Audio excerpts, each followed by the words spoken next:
Hello and welcome to the Lens at 177, and today we are going to discuss the issue of the drug pandemic in Fiji, and Archbishop Peter Loy Chong, the head of the Catholic Church in Fiji, is joining me today. Your Grace, welcome to this program. Thank you. Let me ask you the first question. How is the drug pandemic affecting your congregation, given what you have spoken to about in the newspapers recently? Yeah. Right now, we like you'd have to do a survey or something like that. All we're hearing is stories. This last, like for example, this last Saturday, we were doing a training for women, just to go to show how this thing is like in the Talanoa sessions in every court place where you go. So this woman was telling the story of that two deaths that she was telling the story, and so obviously there's a lot happening. I was in a school alumni school gathering again.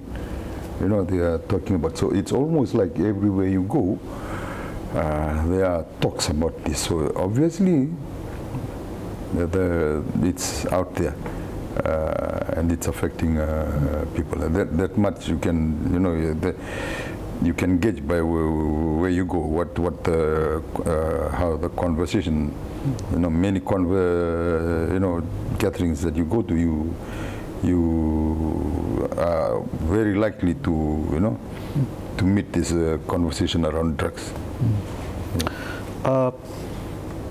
Based on what you know and the story you have just told me, is the country doomed in terms of how drug is going to affect us? Yeah, doomed if we don't do anything.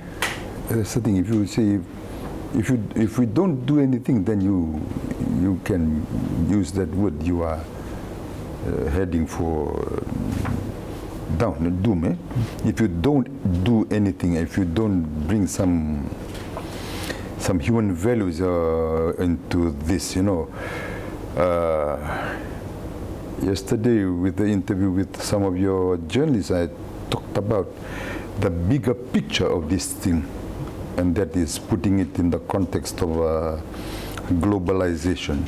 So globalization is, the mantra in globalization is market, profit.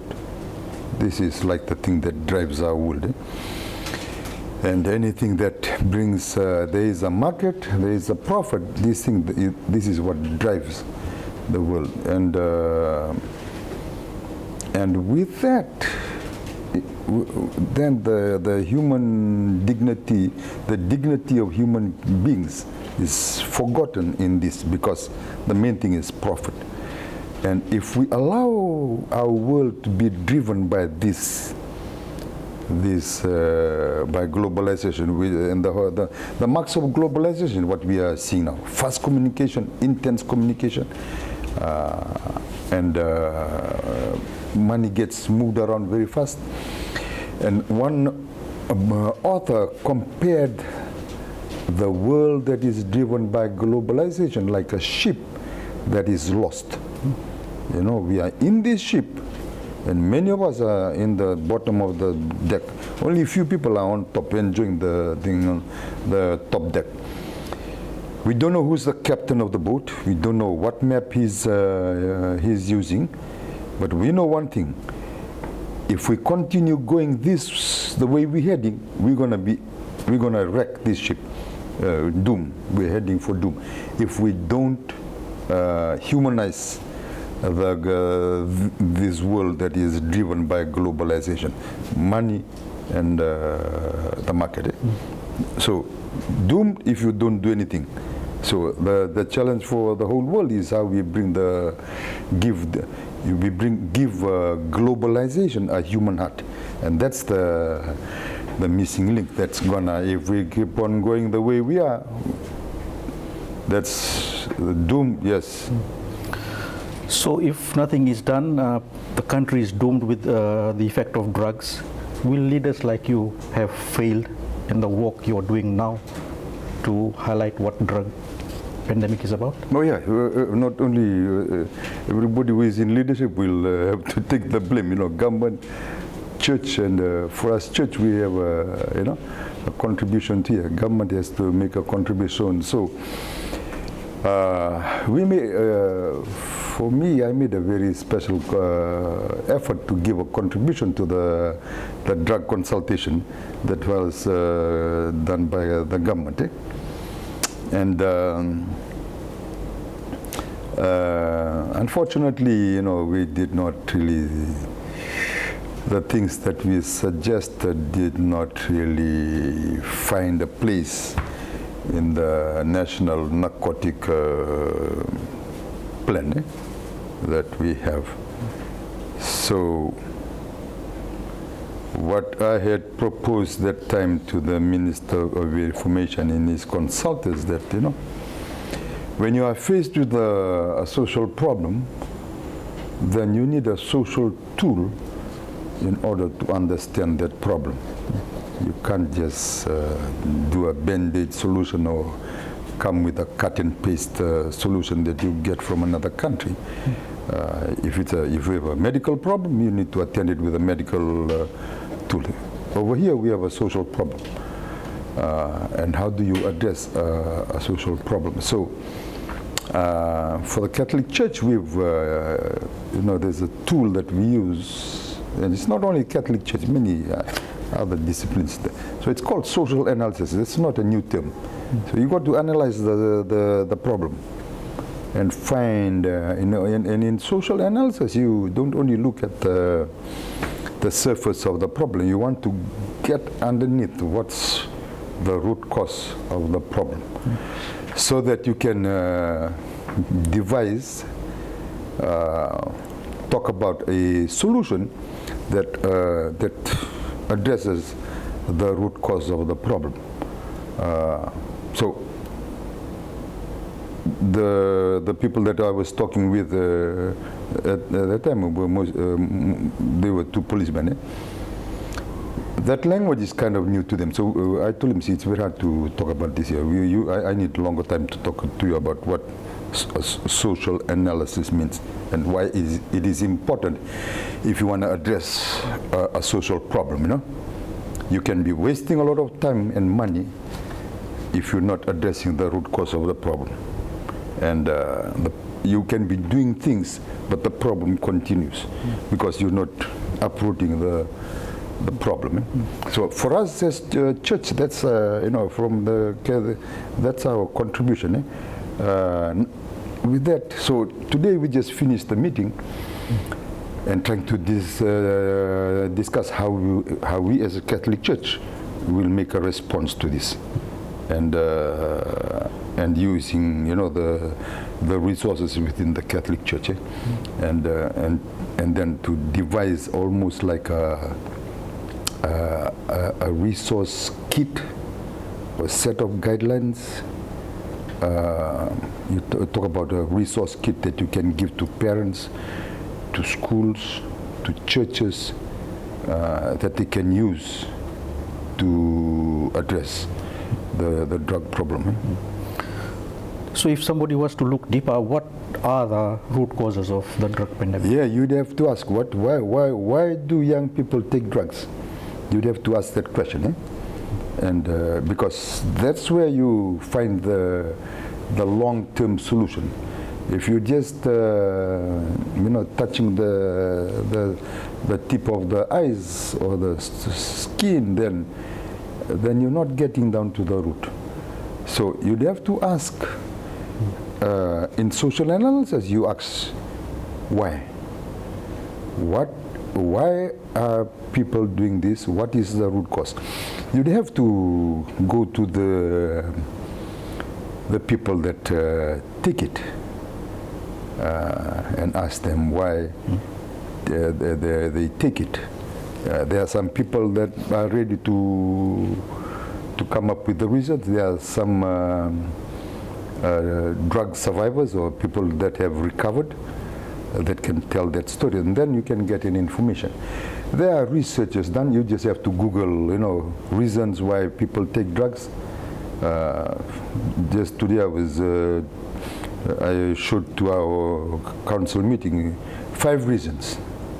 When you look at the reasons, most of them have got to do with very human need. The need to prove myself. This is a very basic human need. Everybody needs some kind of self-worth. Performance, better performance. Peers, everybody is doing it. And part of peers is a natural thing that young people go through. In order to find themselves, they have to try and prove themselves to their peers, and it's part of growing up, you know. So and then depending on what peers that you join. So these are, when if you did a survey of all the reasons why people take drugs, you will notice that it's got to do with human basic need. The need to belong. Peers is, I need to belong. I need to be like everybody else. Self-worth. I need to prove myself. Performance. So what it boils down to, why people take drugs is because of a basic human need that these people, that the person needs. But the only problem is he's trying to meet this need in the wrong place. So where do you meet these basic human needs? In relationships. So first, you'd have to talk about family relationships with parents, affirming parents, and parents that can that know how to communicate love. There's a bestseller book called The 5 Languages of Love. I would recommend that book to parents who have teenagers, not only for 5 languages of love to your spouse, but also to your children.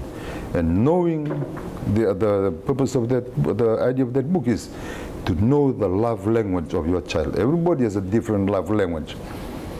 So you need to know what kind of love language your child or your young person needs, and to communicate that regularly. Why that is important? Because all this self-worth, the need to belong, the need to perform, the need to be loved, these are some of the top reasons in the literature that you find on the internet. And some of them are well researched. Top reasons why people resort to drugs. Now, they should not be they will not find that in the drugs. But because they are not getting it from their parents and their peers, they think that taking drugs will help them meet this basic human need. So if you want to talk about the root cause, is that many young people that take drugs have unmet human needs, basic human needs that are not met, and they think they can prove it or get this by taking this. So as we know, it's the wrong place you're going to. You've said the Catholic Church will produce resource kits that will be given to schools, children. Why do something which the government should be doing? Why should the church do something which the government should be doing? Because the government don't think like that. They think about when I was listening to their consultation, their end product is prosecution. A reduction of this, reduction of demand, reduction of something else, and then the final thing is prosecution. Now that does not solve the problem, see? So the church, not only the church, but there's got to be that's not the best way of addressing the thing. Like I said, the root cause is a person needs love, affirmation, sense of self-worth. That is if you want to see some of the root causes that why people take drugs. So our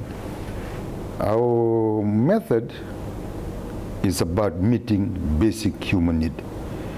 So one thing is we want to equip with parents love. So we have a marriage program in the Catholic Church called Marriage Encounter. It's about enriching the families with enriching their spousal love relationship. If you want to call that a bank of love, if that bank is loaded full, children that are born to those families will have their basic human need met. You know, they are being born into a family that is overflowing with love. It will be very hard for, given the cost for drugs, that these children will look for, because their basic human need is met. So I think the bottom line here is, when you see the reasons behind why people take drugs, is all of them has something to be related to the basic human needs. Like what I'm talking here is more the human need, emotional need, like love, self-worth, belonging, self-esteem, and then the physical thing. But these things are like inside the person. So when those things are not, the literature is saying is that these are some of the reasons why people resort to drugs. But as we know, drugs is not a human person. A drug cannot listen to you. Drug cannot affirm you. Drugs cannot give you that affirmation. It's not a human being. This is what human beings can provide to another person. Love, affection, affirmation.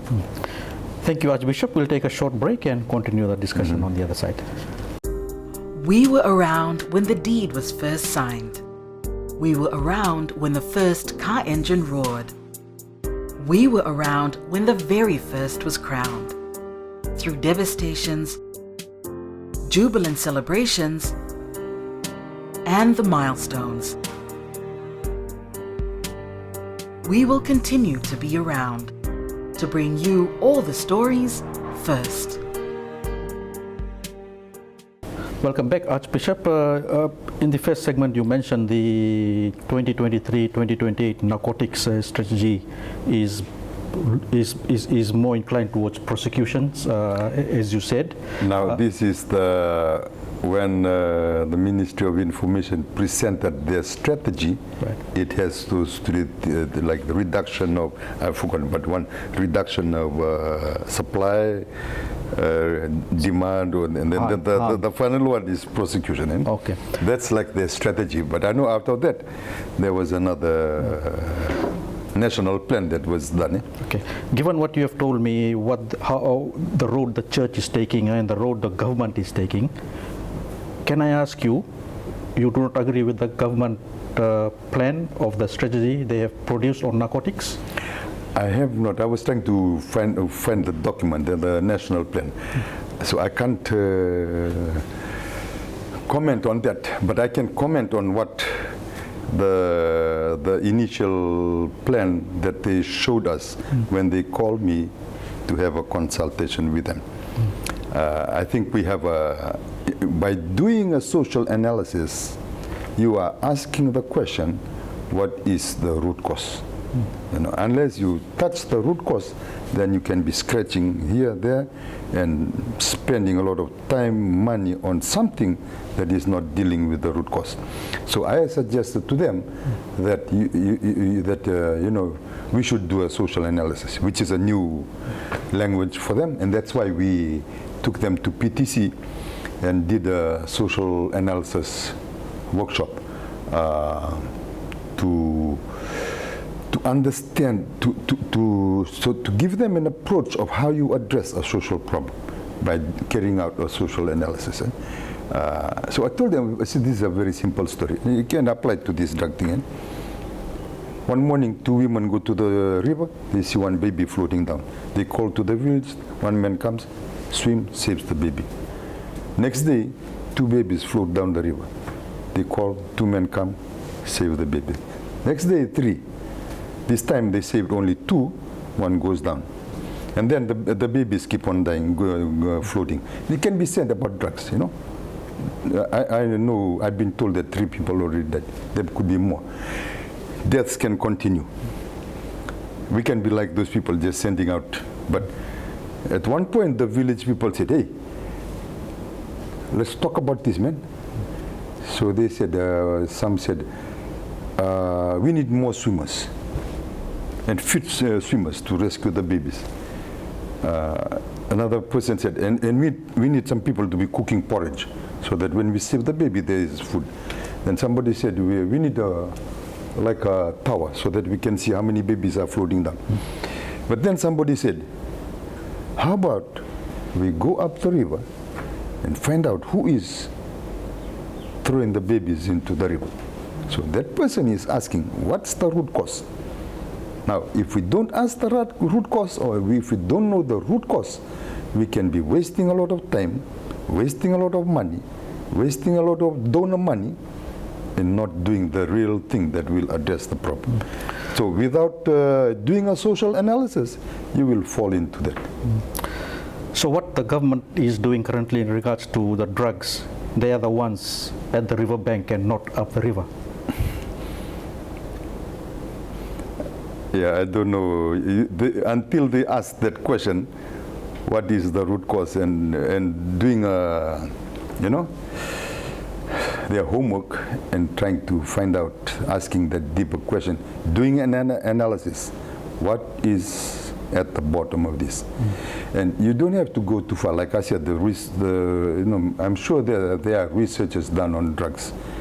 The literature in the internet, you can if somebody just surveys what are the common problems, what I'm arguing is it'll come down to basic human need.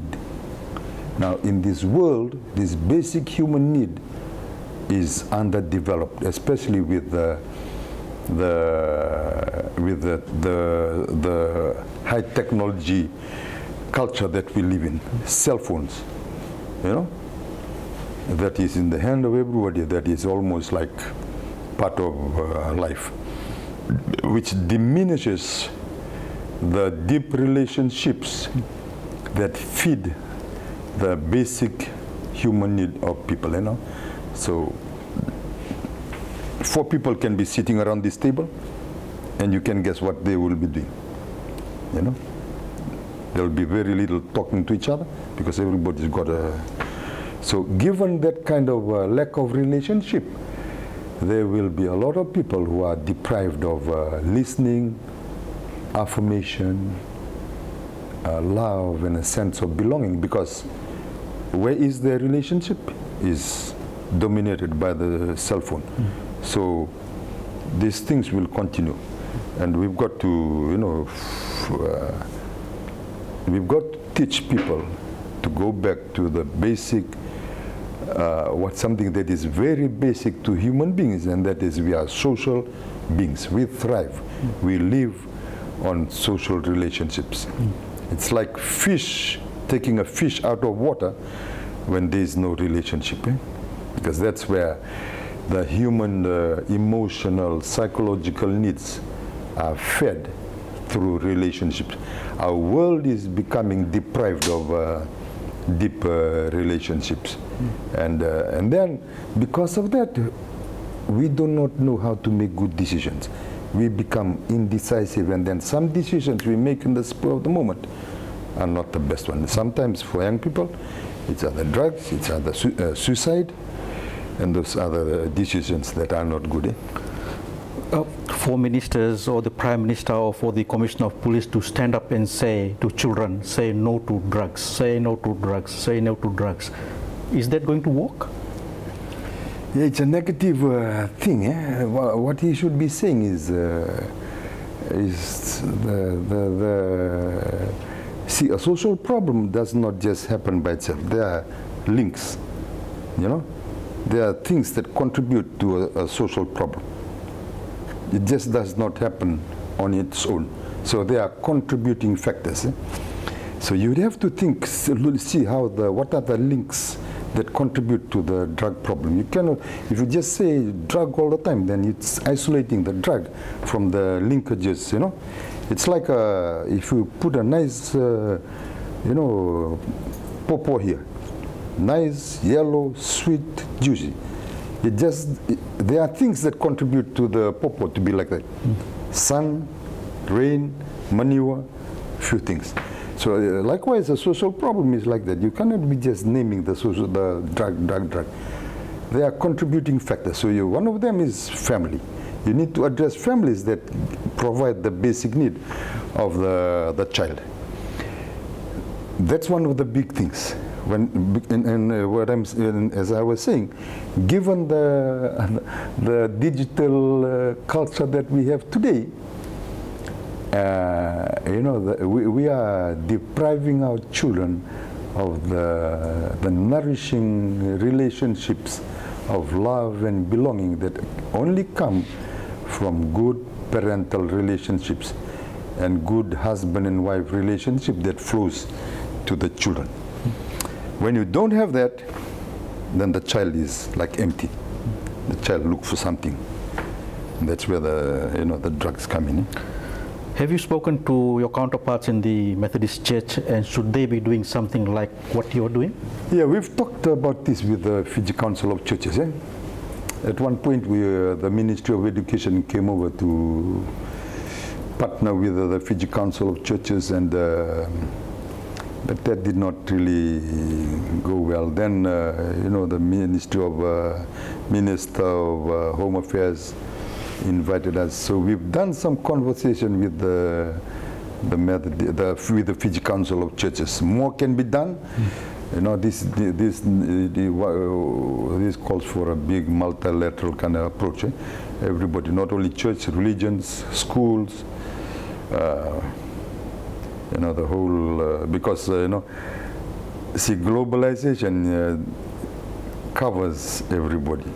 See, the digital world, the social media does not know any boundary. It enters into our lives. So it's a thing that is part of the culture that we live in, but we have to change that culture. We've got to bring some human face or civilized globalization, which the cell phone, social media is part of this globalized culture. So that's that. It calls for a big time radical cultural change to make this change. You spoke about the social impacts on young children, young adults who are doing drugs because they are not liked, they want to prove themselves, peer pressure. When do you think this folk of the church got lost and the church failed to get them into their arms? Well, let's not blame the church. This is a social problem, it's a societal problem. Regardless of whether you go to church or not go to church, the digital culture is pervasive, it's entering everybody. Unless in your home you have a very strict discipline that there is a time for family, there is a time that you go to your gadget, this is a time for family.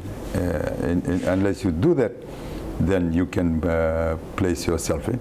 So we lost, you're asking where we lost the plot. You'd have to say that, we live in a world that, like I say, globalization is one of the mantra or the words that repeated in the globalized culture is market, profit. Fast communications, fast, intense communication. Money is being shifted around. They say this kind of culture does not know any boundary. And if the boundaries are there, it's very porous. That means even if the boundary is there, this culture can still go in. So we see that with the cell phone. We see that with one good example now is we have more cars than before. So that has an impact on how soon parents can come home to be with their children. And all this is challenges the time that we have for one another. Because there's a traffic jam in coming back from work. When people come back from work, there's a whole lot of options there. You can watch TV, you can listen to the radio, or you can just be by yourself on your cell phone.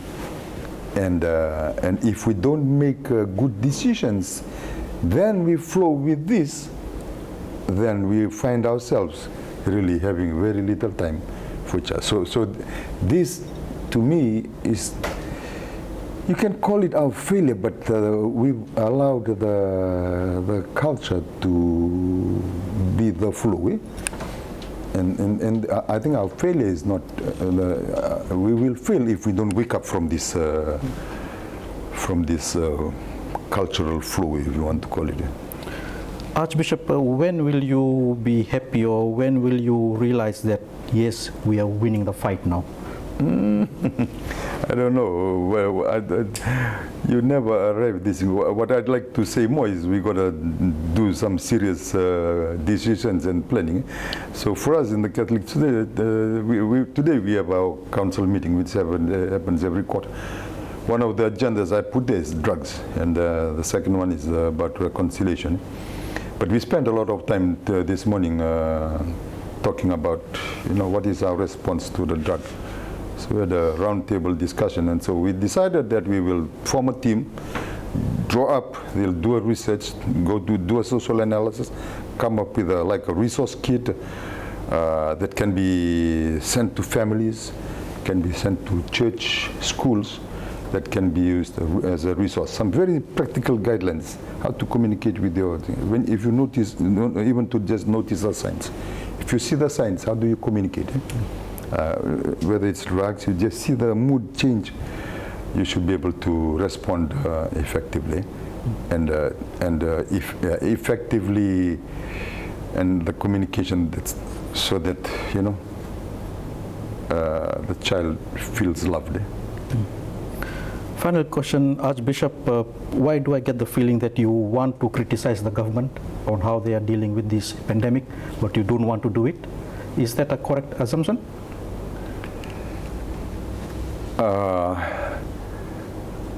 I don't know whether I want to put it that way. I said I offered government a tool for addressing social problems. If you have economic problem, you want to address it with an economic tool. If you have a breakdown in your vehicle, you want to get the proper tools. And you have social problems, you need a proper tool. You need social tool. So the tool for, you need to analyze the social problem. And that's why you need a social analysis tool. You go to the doctor does a diagnosis before he gives you the medicine, or the prescription. If he does not do the diagnosis, chances you'll get the wrong medication. Then you get more sick, or your recovery will be slower. So that's my critique, and that's what we brought to the government, offering them a tool for social analysis. Doesn't offer the solution, but gives them a tool, a process, and the questions to ask when you are facing this problem. We offered them, because drugs, according to the person responsible for substance abuse with the education department, a lot of young teens are the majority that are. So you're talking about youth. So what we proposed was, we got to invest on youth ministry. By that I mean youth programs that help young people to grow up in a healthy way, right from early adolescence until they get married. If we do this right, it's a more positive thing. You are contributing to humanity. You're just not saying no, no, no, no. But you are actually contributing to the growth of these young people, that they don't have to look in the wrong place to feed their human needs. So that's my response to the government. We offered them a tool to address social problems. We offered them something that addresses young people, to build up their personhood, to build up to fill their basic human needs, because these are the underlying reasons why people take drugs. But I don't think they really took our proposals well. Archbishop Peter Loy Chong, thank you very much for speaking with you us. are welcome, and all thank the you best for this. and all the best in your endeavors in tackling this problem. Bye.